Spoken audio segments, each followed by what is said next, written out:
लड़का पिछले कुछ दिनों से हर रात एक अजीब सी आवाज से जाग जाता था। उसने कान दीवार से लगाकर 2 बार हल्का सा ठोका। उस अनजानी दहशत ने उसे पीछे की तरफ हटने पर मजबूर कर दिया। लड़का पूरी तरह यकीन कर चुका था कि दीवार के अंदर कोई है। इसके बाद वह अपने माता पिता के पास गया और बताया कि दीवार में से अजीब आवाजें आती हैं। माँ ने देखा पर बस टालते हुए कह दिया कि यह तो घर पुराना होने की वजह से हो रहा है। लड़के का नाम पीटर था। उसका स्वभाव अकेला रहने वाला और चुप सा था। स्कूल में बच्चे उसे बिल्कुल अलग समझकर दूर रखते थे। सिर्फ नई आई टीचर ही उसे थोड़ा अपनापन दे पाती थी। रात होते ही दीवार के अंदर वाला वो कोई बोल उठा। पीटर घबराकर बिस्तर से कूद गया और जोर जोर से पापा को बुलाने लगा। पापा ने भी दीवार से कान लगाकर सुना, लेकिन उन्होंने साफ कहा कि ये तो चूहों की आवाजें हैं। मगर चूहे कैसे बोल सकते हैं? दूसरे दिन स्कूल में पीटर ने अपने अंदर की बेबसी और डर को एक पेंटिंग में उतारा और टीचर को दे दिया। टीचर ने तुरंत तय किया कि वह उसी पेंटिंग के साथ पीटर के घर जाएंगी। घर पहुंचकर उन्होंने अपनी बात रखी और वह पेंटिंग पीटर की माँ को दी। माँ ने उसे देखकर सिर्फ इतना कहा कि यह बच्चों की कल्पना भर है और 2-4 औपचारिक बातें करके बात को टाल दिया। उसी रात फिर वही अजीब आवाजें आने लगी, लेकिन इस बार लगता था कि दीवार में रहने वाला प्राणी किसी बुरे इरादे से नहीं बल्कि इसीलिए बोल रहा था क्योंकि उसे लगा कि पीटर को एक दोस्त की जरूरत है और वह खुद भी बहुत अकेला था। दोनों की बात तुरंत जम गई। उस रात दोनों खुले मन से बातें करने वाले दोस्त बन गए। उस दिन से पीटर का व्यवहार बहुत बेहतर हो गया। वह पहली बार स्कूल के बाहर भी मुस्कुराता दिखा। मगर यह सब उसके बुली को बिल्कुल अच्छा नहीं लगा। स्कूल के बाद उसने पीटर की जमकर पिटाई की और उसकी चीजें तोड़ दी। उसको सोते समय पीटर ने दिल का सारा दुख दीवार वाले दोस्त को बताया। दोस्त ने कहा कि अगर आगे से पिटना नहीं चाहता तो बुली को उससे डरना पड़ेगा। पीटर को जैसे कोई इशारा मिल गया। अगले दिन स्कूल में उसने उस बुली को ऊपर से धक्का दे दिया। पीटर का गुस्सा तो निकल गया, लेकिन इसने उसके लिए भारी मुसीबत भी खड़ी कर दी। स्कूल ने उसे निकाल दिया। गुस्से में पिता ने उसे बेसमेंट में बंद कर दिया। चारों तरफ घुप अंधेरा था। पीटर डर से कांपते हुए उसी समय उसने देखा कि उसके बेड के नीचे एक छिपा हुआ रास्ता था। उस रास्ते के अंदर एक बड़ा सा खाली कमरा था और उसमें एक गंदा सा टेडी बेयर भी पड़ा था। दूसरी ओर पीटर की टीचर लगातार चिंतित थी। पिछली बार घर जाकर ही उसे शक हो गया था कि पीटर की माँ में कुछ गड़बड़ है। टीचर के बॉयफ्रेंड ने बताया कि कुछ साल पहले इसी इलाके से एक लड़की गायब हुई थी, इसलिए शायद यहाँ के पेरेंट्स जरूरत से ज्यादा बच्चों को छुपा कर रखते हैं। लेकिन टीचर का मन फिर भी नहीं मान रहा था। उसी दोपहर वह फिर पीटर के घर पहुंची। उसने पूछा कि क्या पीटर के लिए नई स्कूल की व्यवस्था कर दी गई है। पिता ने कहा कि अब पीटर को स्कूल नहीं भेजेंगे, अब घर ही उसका स्कूल होगा। टीचर को यह बात बिल्कुल अजीब लगी और उसने समझाने की कोशिश की, पर माँ को यह बात ऐसे लगी जैसे कोई उसे नीचा दिखा रहा हो। वह जोर से चिल्लाई कि टीचर को उनके निजी मामलों में दखल देने का हक नहीं है और उसे घर से बाहर निकाल दिया। कुछ दिन बाद माँ अचानक बदली सी लगी। उसने पीटर के लिए कद्दू वाला केक बनाया और उसे तहखाने से बाहर निकाल लिया। उसने यह भी कहा कि अब उसे स्कूल नहीं जाना पड़ेगा। बाहर से पीटर खुश दिखा, पर अंदर से उसे लग रहा था कि माता पिता का व्यवहार अब बिल्कुल सामान्य नहीं रहा। रात में उसने अपनी यह बेचैनी दीवार वाले दोस्त को बताई। दोस्त ने भी चेतावनी दी कि असली खतरा उसके माता पिता हैं, वही उसके लिए सबसे बड़े दानव हैं। पीटर दोस्त से मिलना चाहता था, पर दोस्त ने कहा कि वह इतने सालों से दीवार के अंदर है, उसकी शक्ल पीटर को डरा सकती है। पीटर के बहुत मनाने पर दोस्त ने कहा कि दीवार के पीछे एक छोटा सा छेद है। पीटर नीचे झुककर देखने लगा और सच में उसे एक छोटा छेद दिखाई दिया, लेकिन जैसे ही उसने अंदर झांका वह डर से उछल पड़ा। कांपती आवाज में उसने पूछा कि तुम कौन हो? उसने जवाब दिया, मैं तुम्हारी बहन हूँ। मैं बस इंतजार कर रही थी कि तुम बड़े हो जाओ ताकि तुम मेरी मदद कर सको, मुझे इस दीवार से बाहर निकाल सको। पीटर बुरी तरह डर गया। वह घबराकर वापस बिस्तर पर भागा और रजाई में छुप गया। कुछ देर बाद अचानक दरवाजे पर तेजी से दस्तक होने लगी। पीटर घबराकर उसी दरवाजे को घूरता रहा। उसने हिचकिचाते हुए पूछा, मम्मी हो आप? लेकिन तभी दरवाजे का हैंडल खुद ब खुद घूमने लगा। पर हैरानी ये थी कि बाहर कोई नहीं था। तभी पीछे से किसी ने धीरे से उसका नाम लिया। उसने मुड़कर देखा, उसका पिता बेहद विचित्र निगाहों से उसे घूर रहा था। Look what you've done to your mother, Peter.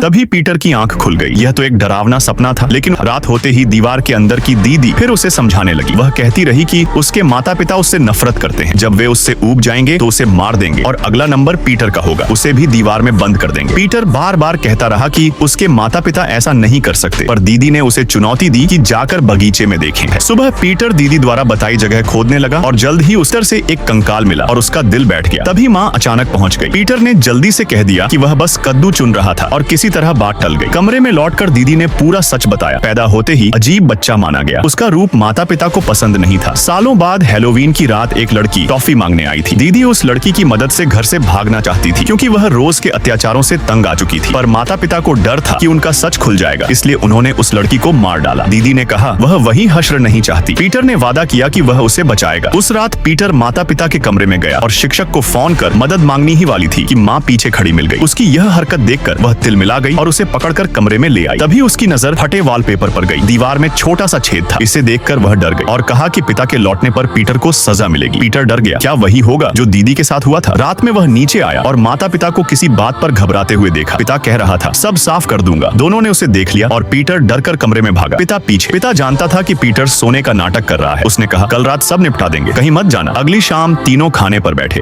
खाना खाते वक्त आदमी ने घबरा कर देखा कि उसके और उसकी पत्नी के कटोरे में रखा दलिया लगभग खत्म होने वाला था, पर बेटे ने अब तक एक और भी नहीं लिया था। उसे याद आया कि कल बेटा गोदाम में चूहे की दवा से खेल रहा था और अभी उसके चेहरे पर बिल्कुल मासूम सा एक्सप्रेशन था। आदमी को तुरंत समझ आ गया कुछ गड़बड़ है। ओ, तूने क्या किया? You hurt my sister.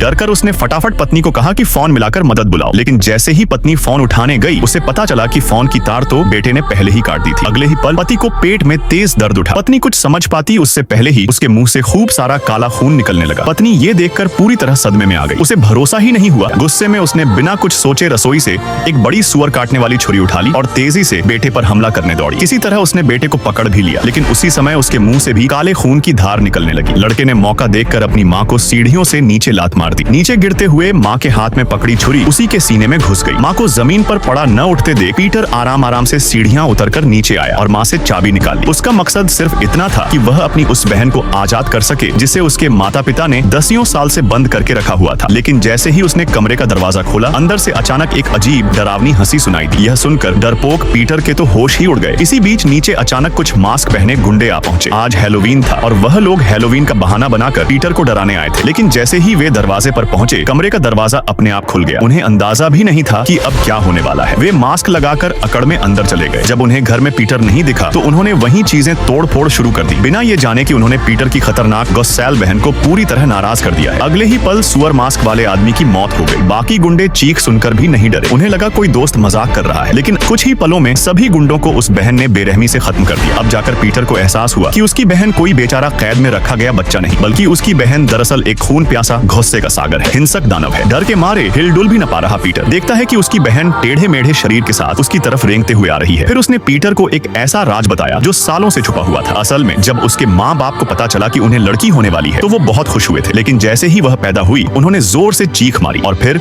उसे सीधे तहखाने में बंद कर दिया। अब बहन चाहती थी कि पीटर भी वो अंधेरी डरावनी जिंदगी महसूस करे। इसके बाद बहन उसे घसीट कर बाहर ले गई और बिना कुछ बोले उसे गोदाम में बंद कर दिया। बहन को लगा कि उसकी योजना पूरी तरह सफल हो गई है, लेकिन उसे पता नहीं था कि आज सुबह पीटर ने अपने टीचर को पहले ही एक फोन कर दिया।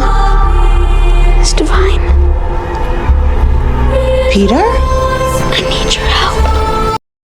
मिस डिवाइन को कुछ गड़बड़ का एहसास हुआ। वह तुरंत कार लेकर पीटर के घर पहुंच गई। उसने धीरे से दरवाजा धक्का दिया और अंदर चली गई। घर अंदर से पूरी तरह तहस नहस था और वहां कुछ लाशें भी पड़ी थीं, जिन्हें देखकर वो डर से कांप गई और पुलिस को कॉल करने लगी। लेकिन अगले ही सेकंड पीटर की बहन ने उस पर पीछे से हमला कर दिया। खतरा समझते ही वो भागकर निकलना चाहती थी, मगर बहन ने मुख्य दरवाजा जोर से बंद कर दिया। तभी ऊपर की मंजिल से पीटर की मदद की पुकार सुनाई। एक टीचर होने के नाते वो तुरंत ऊपर भागी। उसने कमरे की दीवार में पीटर का हाथ देखा। वह दीवार में फंसा हुआ था। वह उसे बाहर निकालने लगी, लेकिन अचानक उसे महसूस हुआ कि कोई बाहर से आ रहा है। डरकर उसने फटाफट कमरे का दरवाजा आखिरी समय पर बंद कर लिया और पूछा,